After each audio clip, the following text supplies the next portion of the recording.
Friend channel पर नए हैं तो subscribe and like comment share जरूर करें। तो अब तक कहानी में हमने पढ़ा कि एकांश गुस्से में महल से निकलकर सीधा अपने फार्म हाउस में जाता है, जहां उसने उसी वेटर को पकड़कर कर रखा था जिसने ऐश्वर्या की ड्रिंक में जहर मिलाया था। उससे पूछताछ करने पर वो बताता है कि काम उसने वंदना चौहान के कहने पर किया, जिसे सुनकर एकांश का गुस्सा और बढ़ जाता है और वो इस वेटर को तड़पाकर मारने का ऑर्डर देता है और वहां से चला जाता है। अब आगे जोधपुर में विक्रम जैसे ही अपने महल में आता है तो हॉल में रखा सारा सामान गुस्से में तोड़ने और फेंकने लगता है, जिससे वंदना जी उसे समझाते हुए कहती है, आप ये सब क्या कर रहे हैं? और फिर विक्रम के हाथ से फ्लोर पॉट लेते हुए कहती है, अभी भी हमारे पास मौका है, क्योंकि उस विक्रम सिंह ने सिर्फ अपनी कंपनी उसके नाम की है, लेकिन अभी उसे जयपुर का उत्तराधिकारी नहीं बनाया गया है। वंदना की बात सुनकर विक्रम का गुस्सा थोड़ा कम होता है और वो वही सोफे में बैठते हुए कहता है, 20 साल तक हमने पूरी कोशिश की कि उस राजा जय सिंह को बर्बाद कर सके, लेकिन उस महेंद्र ठाकुर की वजह हमें हर बार हार का सामना करना पड़ा। वंदना की बात सुनकर विक्रम का गुस्सा थोड़ा कम होता है और वो वही सोफे में बैठते हुए कहता है, 20 साल तक हमने पूरी कोशिश की कि उस राजा जय सिंह को बर्बाद कर सके, लेकिन उस महेंद्र ठाकुर की वजह हमें हर बार हार का सामना करना पड़ा। पर अब नहीं, इस बार हम ऐसी चलेंगे जिससे न सिर्फ जय सिंह और बल्कि महेंद्र ठाकुर दोनों मिलकर भी कुछ नहीं कर पाएंगे। और फिर इतना कहकर शैतानों की तरह हंसने लगता है। वंदना जी विक्रम से एकांश के बारे में कुछ पूछना चाहती थी, लेकिन उन्होंने इस समय ये पूछना सही नहीं समझा। वंदना अपने मन में एकांश के बारे में सोचकर कहती है, उसकी आंखों में क्या मैंने जो भी देखा, क्या वो सच है? इस समय वंदना बहुत कंफ्यूज लग रही थी, लेकिन फिर भी उसने अपने मन को समझाया और विक्रम को अपने साथ लेकर कमरे में चली गई। दूसरी तरफ जयपुर के राज पैलेस में रात के 12 बज चुके थे। महल में सिर्फ पहरेदार बस जाग रहे थे। एकांश अब महल के अंदर आता है। रात होने के कारण सभी नौकर सोने चले गए थे, लेकिन तभी एकांश को एक नौकर दिखता है तो एकांश उसे अपने पास बुलाकर अपने कमरे के बारे में पूछता है। एकांश अब महल के अंदर आता है। रात होने के कारण सभी नौकर सोने चले गए थे, लेकिन तभी एकांश को एक नौकर दिखता है तो एकांश उसे अपने पास बुलाकर अपने कमरे के बारे में पूछता है, जिससे वो नौकर उसे ऊपर से बाएं वाला कमरा बता देता है और फिर एकांश उस कमरे की तरफ चला जाता है। ज्यादा रात होने के कारण एकांश किसी को भी परेशान नहीं करना चाहता था, इसलिए एकांश ने रात को पहनने के लिए अपने कपड़े भी ले लिए थे। वो हॉल से सीधा अपने कमरे में जाता है। वो जब कमरे में पहुंचता है तो देखता है कमरे में इस समय अंधेरा है, लेकिन एकांश थका होने के कारण कमरे में ज्यादा ध्यान नहीं देता और बैग से कपड़े लेकर नहाने चला जाता है। नहाने के बाद एकांश को फ्रेश फील होता है। वो अपनी लाई हुई व्हाइट टी शर्ट और लोवर पहनकर बाथरूम से बाहर आकर बिना बेड की तरफ देखे उसमें ऐसे गिरता है जैसे बहुत दिनों से सोया ना हो। जैसे ही वो बेड पर लेटता है उसे अपने बेड में किसी को होने का एहसास होता है, जिससे वो चौकन्ना हो जाता है। उसने अभी भी लाइट्स ऑन नहीं की थी। वो धीरे से अपना हाथ उस तरफ बढ़ाता है जहां कोई सोया हुआ था। तभी उसका हाथ किसी गर्म लेकिन मखमल जैसी मुलायम चीज पर पड़ता है, जिससे उसके हाथ वही बर्फ की तरह जम जाते हैं। उसने अभी भी लाइट्स ऑन नहीं की थी। वो धीरे से अपना हाथ उस तरफ बढ़ाता है जहां कोई सोया हुआ था। तभी उसका हाथ किसी गर्म लेकिन मखमल जैसी मुलायम चीज पर पड़ता है, जिससे उसके हाथ वही बर्फ की तरह जम जाते हैं। अचानक से कमरे का तापमान बढ़ने लगा था। एकांश को अपनी धड़कनें बढ़ती हुई महसूस हो रही थी। एकांश जैसे ही वहां से अपना हाथ हटाने की कोशिश करता है, तभी वो अपनी करवट बदलती है, जिससे एकांश का हाथ उसकी कमर के नीचे दब जाता है। अब एकांश को गुस्सा आने लगा था। वो धीरे से अपना हाथ उसकी कमर के नीचे से निकालने की कोशिश करता है, लेकिन नहीं निकाल पाता। कमरे में अंधेरा होने के कारण वहां कुछ भी साफ से दिखाई नहीं दे रहा था। एकांश जैसे ही गुस्से में अपना हाथ उसकी कमर के नीचे से निकलने की कोशिश करता है, तभी उसे एक जानी पहचानी सी खुशबू आती है, जिसकी खुशबू से एकांश अपने आप से कंट्रोल खो रहा था। एकांश जब गौर से उस लड़की की तरफ देखता है तो उसके चेहरे पर एक बड़ी और प्यारी सी स्माइल आ जाती है, क्योंकि वो लड़की कोई नहीं बल्कि ऐश्वर्या थी। दरअसल गलती से नौकर ने एकांश को जी ईस्ट रूम के बदले ऐश्वर्या का कमरा बता दिया था। दरअसल गलती से नौकर ने एकांश को जी ईस्ट रूम के बदले ऐश्वर्या का कमरा बता दिया था। एकांश देखता है कि खिड़की से चांद की रोशनी सीधे ऐश्वर्या के ऊपर आ रही है, जिसमें वो और भी सुंदर लग रही है। एकांश तो ऐश्वर्या को देखने में इतना खो गया था कि उसे ये भी याद नहीं रहा कि अभी भी उसका हाथ उसकी कमर के नीचे है। एकांश ऐश्वर्या को प्यार से देख रहा था। इस समय एकांश का दिल 100 की स्पीड से धड़क रहा था। इसके चेहरे पर हल्की हल्की पसीने की बूंदें भी आ गई थी, जिसमें वो और भी हैंडसम और अट्रैक्टिव लग रहा था। एकांश का अब अपने आप से काबू खोने लगा था। एकांश अपनी आंखें बंद कर ऐश्वर्या के इस एहसास को अपने अंदर समा लेना चाहता था। तभी ऐश्वर्या सोते हुए थोड़ी हलचल करती है, जिससे एकांश अपने होश में आता है। ऐश्वर्या ने इस समय क्रॉप टॉप और शॉर्ट्स पहना हुआ था। वो जैसे ही एकांश की तरफ अपनी पीठ करके सोती है, उसका क्रॉप टॉप हल्का सा ऊपर उठ जाता है, जिससे ऐश्वर्या की पतली और गोरी कमर दिखने लगती है। इस समय ऐश्वर्या बहुत हॉट लग रही थी। एकांश की नज़र जैसे ही ऐश्वर्या पतली कमर पर जाती है, उसके शरीर का तापमान बढ़ने लगता है। एकांश ऐश्वर्या की कमर में एक छोटा सा काला तिल देखता है, जो उसकी सुंदरता को और ज्यादा बढ़ा रही थी। एकांश का एक हाथ अपने आप ही ऐश्वर्या की कमर पर चला जाता है। जैसे ही एकांश अपना हाथ ऐश्वर्या की कमर पर रखता है, ऐश्वर्या अंदर तक सिहर उठती है, लेकिन थके होने के कारण वो इस पर ज्यादा ध्यान नहीं देती। अब एकांश के हाथ धीरे धीरे ऐश्वर्या की कमर पर चलने लगे, जिससे ऐश्वर्या को गुदगुदी लग रही थी। लेकिन एकांश तो इस समय अपने होश ही खो चुका था। तभी ऐश्वर्या नींद में ही कहती है, टॉम लीव में सोने दो मुझे। टॉम ऐश्वर्या का पेट है, जो लंदन में ऐश्वर्या के साथ रहता था, लेकिन अभी वो जोया के पास है।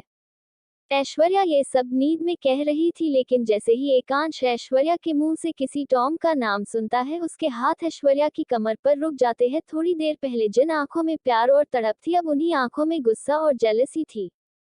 ऐश्वर्या ये सब नींद में कह रही थी, लेकिन जैसे ही एकांश ऐश्वर्या के मुंह से किसी टॉम का नाम सुनता है, उसके हाथ ऐश्वर्या की कमर पर रुक जाते हैं। थोड़ी देर पहले जिन आंखों में प्यार और तड़प थी, अब उन्हीं आंखों में गुस्सा और जेलसी थी।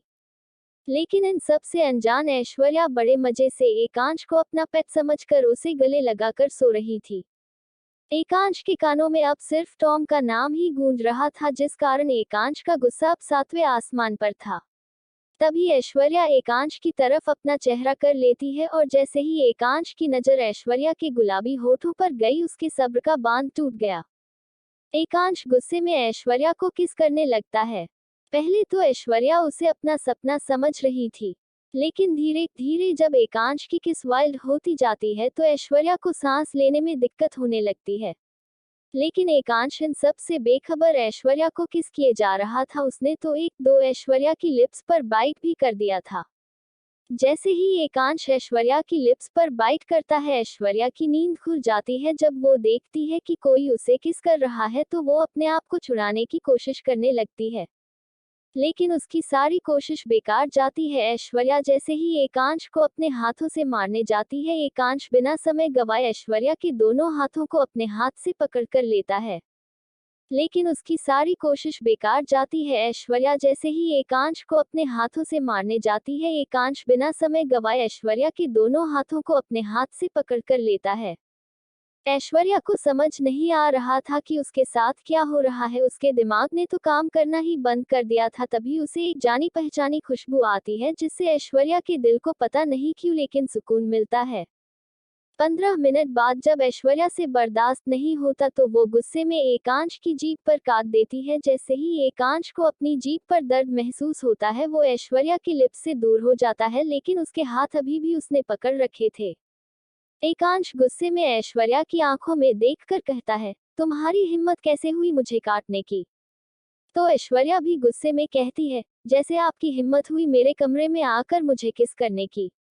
इस समय दोनों के दिल बहुत जोर से धड़क रहे थे, जिसकी आवाज दोनों ही साफ साफ सुन सकते थे। ऐश्वर्या का गुस्सा अब बहुत बढ़ चुका था। वो गुस्से में एकांश से अपने हाथ छुड़ाती है और एकांश को पलटकर खुद उसके ऊपर आ जाती है। ये सब ऐश्वर्या ने इतने जल्दी में किया कि एकांश को कुछ भी समझने का मौका ही नहीं मिला। ऐश्वर्या का गुस्सा अब बहुत बढ़ चुका था। वो गुस्से में एकांश से अपने हाथ छुड़ाती है और एकांश को पलटकर खुद उसके ऊपर आ जाती है। ये सब ऐश्वर्या ने इतने जल्दी में किया कि एकांश को कुछ भी समझने का मौका ही नहीं मिला। ऐश्वर्या अब गुस्से एकांश में कहती है, लगता शायद आप पहले का थप्पड़ भूल गए हैं, इसलिए आपकी हिम्मत इतनी ज्यादा बढ़ गई है। ऐश्वर्या की थप्पड़ वाली बात सुनकर एकांश के चेहरे पर शैतानी मुस्कान आ गई। वो ऐश्वर्या को उसकी कमर से पकड़कर अपने ऊपर गिरा लेता है और कहता है, उसे मैं कैसे भूल सकता हूँ, सिर्फ वही तो एक जरिया था जिससे हम मिले। ऐश्वर्या अपने आप को एकांश के ऊपर से हटाने की पूरी कोशिश करती है, लेकिन एकांश ने उसे इतनी जोर से पकड़ा था कि वो हिल भी नहीं पा रही थी। अब ऐश्वर्या गुस्से में कहती है, हमने कहा छोड़िए हमें। एकांश को ऐश्वर्या गुस्से में और भी क्यूट लग रही थी। उसके बाल की कुछ लेट उसके फेस पर आ रही थी, तो एकांश प्यार से अपने एक हाथ से उन्हें ऐश्वर्या के कान के पीछे करता है। एकांश की इस हरकत से ऐश्वर्या बर्फ की तरह जम जाती है। ऐश्वर्या को कुछ न बोलता देख एकांश प्यार से कहता है, आज आपकी जुबान से हमने किसी और का नाम बर्दाश्त कर लिया, लेकिन अगर दोबारा आपने ऐसी गलती की तो याद रखिएगा, हमसे बुरा कोई नहीं होगा। ऐश्वर्या को कुछ न बोलता देख एकांश प्यार से कहता है, आज आपकी जुबान से हमने किसी और का नाम बर्दाश्त कर लिया, लेकिन अगर दोबारा आपने ऐसी गलती की तो याद रखिएगा, हमसे बुरा कोई नहीं होगा। इस समय एकांश और ऐश्वर्या इतने नजदीक थे कि उनके बीच से एक पेपर का भी फासला नहीं था। एकांश की बातें सुनकर ऐश्वर्या हैरान थी। वो अपने मन में कहती है, आखिर ये आदमी कहना क्या चाहता है, मुझे तो कुछ समझ नहीं आ रहा। फिर एकांश ऐश्वर्या को पलटकर खुद उसके ऊपर आ जाता है और ऐश्वर्या के माथे पर प्यार से बेबी किस करके गुड नाइट माय प्रिंसेस कहता है और ऐश्वर्या के ऊपर से उठकर कमरे से चला जाता है। ऐश्वर्या अभी भी बहुत कंफ्यूज थी। उसे कुछ समझ नहीं आ रहा था जो अभी उसके साथ हुआ वो सब सपना है या फिर रियलिटी। एकांश के अपने कमरे से चले जाने के बाद ऐश्वर्या तुरंत अपने बेड से उठकर दूर को लॉक करती है और आकर अपने ब्लैंकेट के अंदर ऐसे घुस जाती है जैसे बिल्ली को देखकर चूहा अपने बिल में घुस जाता है। तो आगे की कहानी में होने वाला है, विक्रम ऐश्वर्या के खिलाफ कौन सी नई चाल चलने वाला है। विक्रम ऐश्वर्या के खिलाफ कौन सी नई चाल चलने वाला है। क्या ऐश्वर्या विक्रम की साजिश से बच पाएगी और एकांश कैसे अपने प्यार का एहसास ऐश्वर्या को कराएगा। आगे की कहानी जानने के लिए बने रहे हमारे साथ। अब तक की कहानी में एकांश गलती से गेस्ट रूम के बदले ऐश्वर्या के रूम में चला जाता है। जब एकांश वहां ऐश्वर्या को देखता है तो उसके चेहरे पर स्माइल आ जाती है। जब ऐश्वर्या किसी आदमी को अपने बिस्तर पर देखकर थोड़ा डर जाती है और उसे मारने लगती है, लेकिन एकांश उसे किस कर लेता है। जब ऐश्वर्या एकांश को अपने बिस्तर पर देखती है तो शॉक हो जाती है और गुस्से में एकांश को अपने कमरे से बाहर भेज देती है और दरवाजा को अंदर से लॉक कर लेती है। अब आगे एकांश जैसे ही ऐश्वर्या के कमरे से बाहर जाता है, ऐश्वर्या तुरंत जाकर अंदर से कमरे का दरवाजा लगा लेती है। ऐश्वर्या की ऐसी हरकत को देखकर एकांश के चेहरे पर हंसी आ जाती है और एकांश हंसते वहां से चला जाता है। ऐश्वर्या दरवाजे को अच्छे से लॉक करके तुरंत ही अपने बिस्तर में चादर के अंदर किसी छोटी बिल्ली की घुस जाती है। ऐश्वर्या ने अपने आप को पूरी तरह से ब्लैंकेट से कवर कर रखा था। उसे अभी भी अपने शरीर में एकांश की छुअन महसूस होती है जिससे उसका दिल जोरों से धड़क रहा था। उसे अभी भी अपने शरीर में एकांश की छुअन महसूस होती है जिससे उसका दिल जोरों से धड़क रहा था। ऐश्वर्या अपने मन में एकांश को कोसते हुए कहती है, इसकी इतनी हिम्मत कि मेरे कमरे तक आ गया, इसे तो मैं सबक सिखाकर रहूंगी। ऐश्वर्या अपनी ब्लैंकेट में घुसे हुए सब कह रही थी। इस समय उसकी नींद जैसे कहीं गायब हो गई थी। वो बिस्तर में सिर्फ करवट बदलती रहती है। उसे अपने बिस्तर से एकांश की खुशबू आ रही थी जिससे उसे नींद नहीं आती। थक-हार ऐश्वर्या गुस्से में अपने बिस्तर से उठकर वही रूम में रखे सोफे पर जाकर सो जाती है ताकि उसे एकांश की महक परेशान न करे। बड़ी कोशिश के बाद आखिर ऐश्वर्या को नींद आ ही जाती है, लेकिन हमारे एकांश की तो नींद जैसे कहीं गायब ही हो गई थी। वो महल से बाहर निकलकर गर्दन में रखी चेयर पर बैठ जाता है और अभी जो थोड़ी देर पहले उसके और ऐश्वर्या के बीच हुआ उसे याद करके मुस्कुराने लगता है। फिर वो अपनी आंखों को बंद करके ऐश्वर्या के एहसास को याद करने लगता है। चांद की रोशनी एकांश के दिल को सुकून पहुंचा रही थी। फिर वो अपनी आंखों को बंद करके ऐश्वर्या के एहसास को याद करने लगता है। चांद की रोशनी एकांश के दिल को सुकून पहुंचा रही थी। एकांश को कब बाहर बैठे बैठे ऐश्वर्या की याद में नींद आ जाती है उसे पता ही नहीं चलता और वो वही सो जाता है। सुबह के समय एकांश बाहर गार्डन में चेयर पर बैठे ही सो रहा था। उसके पास देव, हर्षित, कार्तिक और हर्षिता चारों किसी मूर्ति की तरह खड़े एकांश को गौर से देख रहे थे। जब एकांश के ऊपर सूरज की रोशनी पड़ती है तो वो धीरे धीरे अपनी आंखें खोलता है और अपने सामने का नजारा देखकर चौंककर थोड़े गुस्से में कहता है, आप सब लोग हमारे कमरे में क्या कर रहे हैं? उद्धरण चिन्ह। एकांश अभी भी हल्की नींद में था, इसलिए वो गर्दन को अपना रूम समझ रहा था। एकांश की बातें सुनकर देव थोड़ी सीरियस टोन में कहता है, बड़े भैया, हम आपके कमरे में नहीं है बल्कि आप गर्दन में सो रहे हैं। फिर अचानक से देव ठहाके मार कर हंसने लगता है और उसके साथ कार्तिक, हर्षित और हर्षिता भी जोर जोर से हंसने लगते हैं। फिर अचानक से देव ठहाके मार कर हंसने लगता है और उसके साथ कार्तिक, हर्षित और हर्षिता भी जोर जोर से हंसने लगते हैं।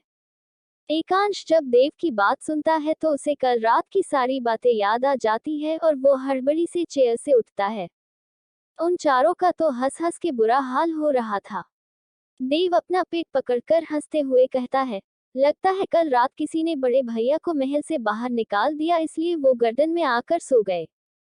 देव तो ये सब मजाक में कह रहा था, लेकिन देव की बात सुनकर एकांश का चेहरा काला पड़ गया। एकांश अपने मन में कहता है, क्या प्रिंसेस ने उन्हें कल के बारे में सब बता दिया? इस समय एकांश बहुत कंफ्यूज लग रहा था, लेकिन वो किसी के सामने इसे जाहिर नहीं होने देता। सभी एकांश का मजाक उड़ा ही रहे थे कि तभी उनके पीछे से संध्या जी आती है और देव और हर्षिता के कान खींचते हुए सभी को डांटते हुए कहती है, आप सब हमारे बच्चे का मजाक क्यों उड़ा रहे हैं? उद्धरण चिन्ह।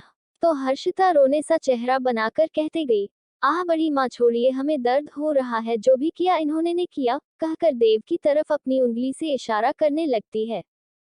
तो हर्षिता रोने सा चेहरा बनाकर कहते गई, आह बड़ी माँ, छोड़िए, हमें दर्द हो रहा है, जो भी किया इन्होंने ने किया, कहकर देव की तरफ अपनी उंगली से इशारा करने लगती है।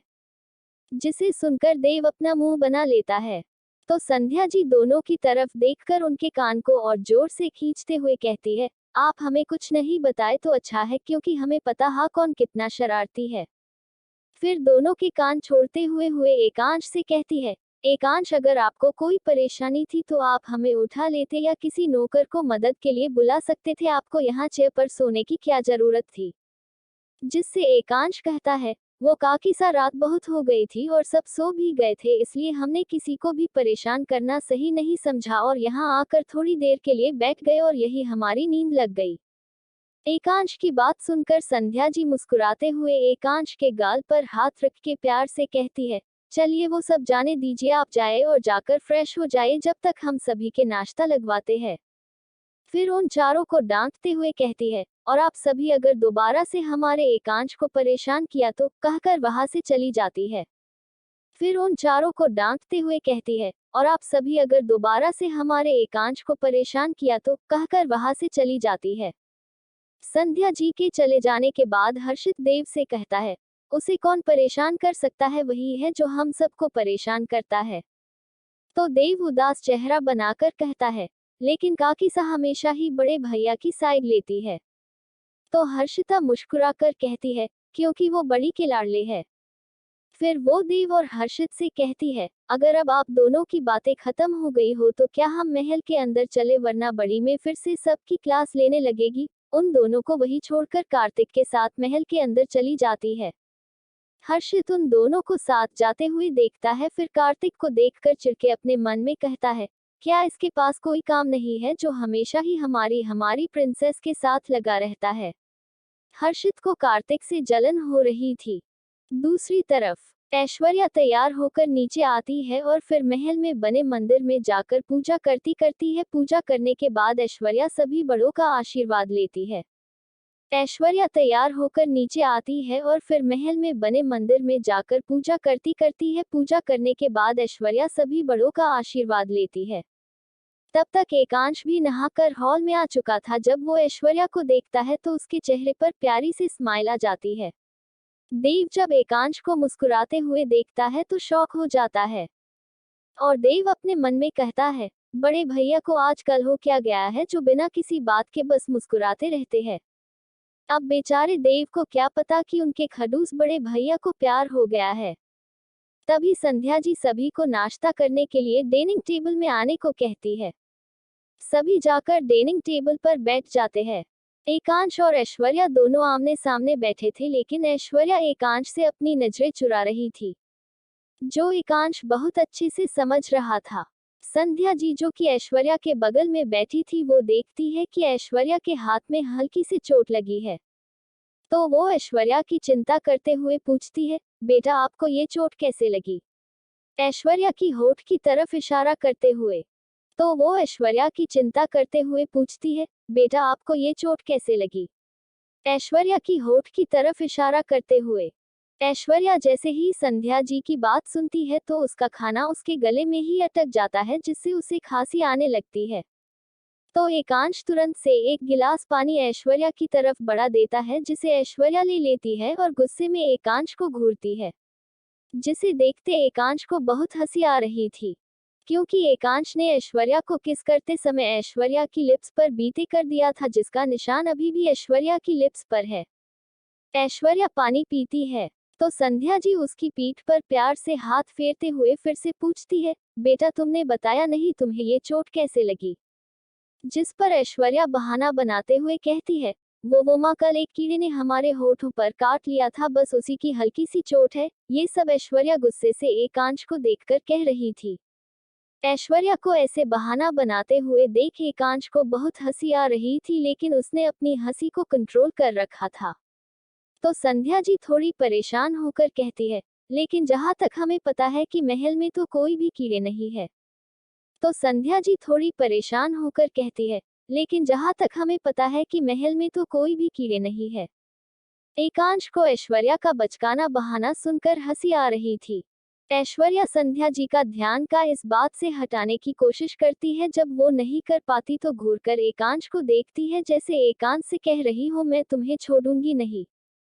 एकांश ऐश्वर्या के चेहरे को देखकर समझ गया था कि वो क्या सोच रही है, जिससे उसे मजा आ रही थी।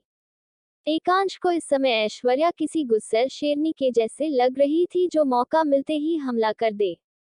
थोड़ी देर में सभी नाश्ता कर लेते हैं।